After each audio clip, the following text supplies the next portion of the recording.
আসসালামু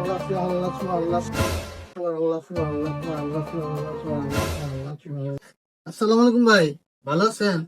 ওয়ালাইকুম আসসালাম। ভাইজান, এই মাসের হচ্ছে লাভের টাকাটা দিতে আসছিলাম। আস্তাগফিরুল্লাহ, এই মাসে আমি রোজা রমজান লাভ খামু? আচ্ছা, ঠিক আছে ভাই, তাহলে আমি যাই ভাই, ভালো থাকেন। এ ছোট ভাই এদিকে আও। আবার কি ভাই? আরে টাকা আমি রোজা রাখছি, হাতে না নিলাম। সমস্যা কি? আমার পকেট তো ফাঁকা আছে, পকেটে মারতে যাও।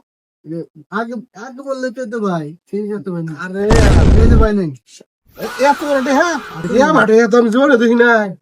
ভাই, 1 বছরের সুদ একবারে দিয়ে দিলাম, আমি সারা জীবন ভাই 1 বছর আমি খাইতে পারবেন ভাই। জায়গা ভাই, ভালো থাকেন ভাই, আসসালামু আলাইকুম। এটা কি টেহা দিয়ে গেল 1 বছরের লাভ? হ্যাঁ, আমার কাস্টমার তো আমি জীবনে দেখি নাই। এই টেহা কি করবো আমি এখন? এবার টেহা আমি চুলও দেখি নাই। হ্যাঁ হ্যাঁ, এবার টেহা দিছে কোন কাস্টমার? এটা একবারে লাভ দিয়ে যায় অগ্রিম। এবার কাস্টমার দাম খুঁজি।